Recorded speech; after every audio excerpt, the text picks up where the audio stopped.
I don't know how much you know about anatomy, but it's quite useful to actually understand where various parts of the body are, because when a teacher's teaching you different exercises, they'll talk about different parts of your anatomy, and if you don't know where they are, then it's not really helpful very much. So this is a spine. This is the back of the head. So if at the same time you can sort of feel it on yourself, so feel the back of your head there, okay? Yes. And the spine actually goes up through the back of your head, and the very first vertebra is actually on a level with your eye, so it goes up quite a long way into the head, okay? So we have underneath the back of the skull here, and then you can see all the vertebra coming down, okay? And there are 26 vertebrae, including the sort of fused vertebra of the sacrum, ending with the coccyx. That's at the back. And the coccyx is right underneath. You can't really feel it particularly.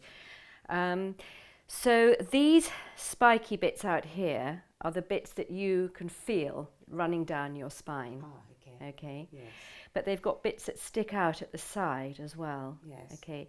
And we have muscles that attach between these different bits that stick out to the side, the bits that stick out at the back, the bits that from the back to the side, all sorts, a real network of muscles.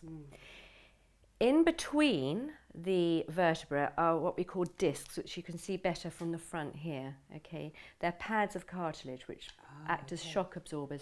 And when you have a slipped disc, it's when one of these discs comes out to the side and presses on the nerves, which is why it's so painful, because you have nerves running out from the spine that supply every part of the body, okay? So unfortunately, as we get older, and actually even from our late 20s, the water content in these discs gets less, and they provide less shock absorbency. So the thing that keeps our spine strong and healthy are the muscles surrounding it, okay, which is why it's really important to have a strong back, meaning strong muscles surrounding and supporting it, okay. So we run down the spine, and the base of the spine, the sacrum, I don't know if you've heard of the sacroiliac joint. No, I haven't. No. Well, anyone that's had any kind of back pain will probably have heard of the sacroiliac.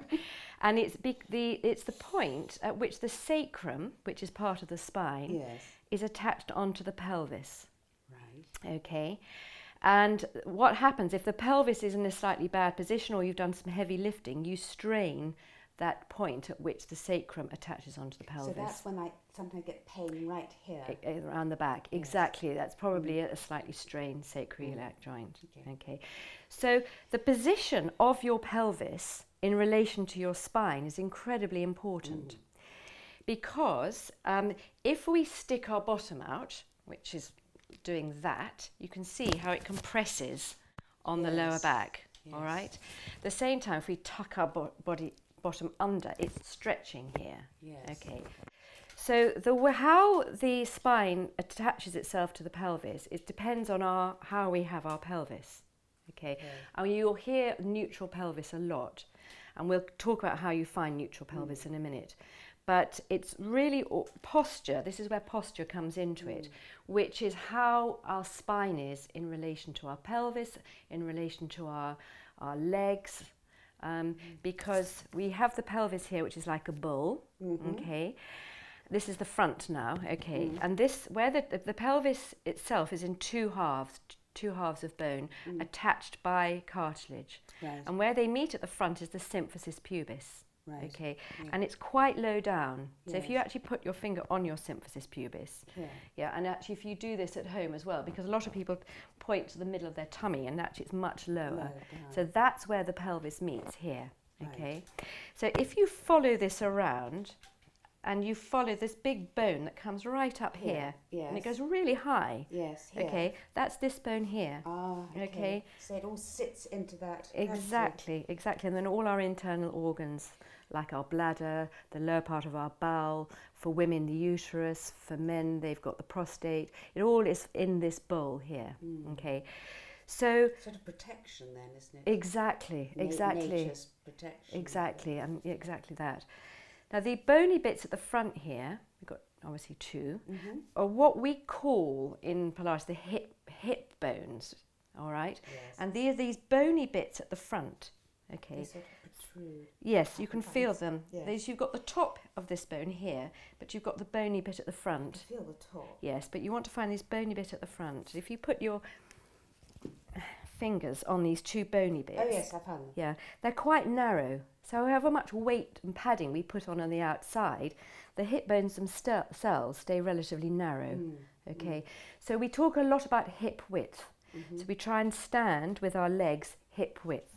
Okay, so we've got the hip bones here, and we try and have the hip bone and the knee and the midpoint of the ankle, or between the first and second toe, as the hip width.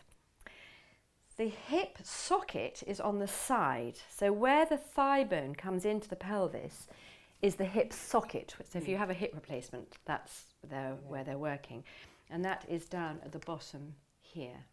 Okay. Okay, Yes. so you've got the hip socket and you've got Yes. the hip bone. Right. Okay, so it makes sense that if, for instance, you're standing with your leg out to one side and putting a lot more weight on one, you're starting to put a strain on the sacroiliac because you're twisting the pelvis. All right. So again, that comes back to posture. How you stand, how you sit, makes a huge difference on how you're affecting the spine. Okay. So if we continue to feel around this bone, and it comes around to the back, okay, it comes all the way down. Yes, I can feel it. So that Feel it is there. the back here. That right. bit there. So to find the sacrum, and again, this is quite useful for you to do at home, if you put your finger at the top of your buttock crease, Yes. where the palm of your hand Yes. is a sort of like a triangle, isn't it? Yes. And that is your sacrum. Okay. So again, we talk about the sacrum a lot, okay, because it's the base of the bottom part of the spine. So the sacrum is a relatively, it's not particularly big, all right, so it's this triangle, but then you've also got the back of the pelvis, so which is all across the back here, okay, which is encompasses the sacrum and the whole of the pelvis, okay. So that's there. Then the bottom part of the pelvis are what we call the sit bones. So when we're standing up, we can't actually feel those very much. So again, if you lean forward and put your fingers, you can find your sit bones. Again, do this at home. You can do this at home, by the way. And then you can feel those, can't you? So when you stand up, they And sort they of retract, and they don't they? disappear because your pelvis is moving around. Okay. Okay, so while you're leaning over, you can feel them. As you stand up, they disappear. Yes. Okay, Yes. so when you're sitting, you want to be sitting absolutely on those sit bones. Okay, so I'll show you how to do that in a minute. So we talk about sit bones, and that's what that is, the bottom part of the pelvis, the bony bits that we feel here. Okay. Okay. So that's really as much as you need to know for the moment. So just quickly recap. You've got the pelvis, which is a bowl, Yes. meeting at the symphysis pubis. Symphysis pubis. That's right. At the back, I've got the sacroiliac, sacrum. the sacrum, yes, sorry, sacrum, which is attached at the pelvis at the sacroiliac joint. Sacroiliac. Yes, you don't really need No, to. You but I just know need what- to know what you're it talking is. about, Yes. And then you've got the spine, and then the back of the head, Right. and we'll talk about the shoulders another time. Okay. Good. Great.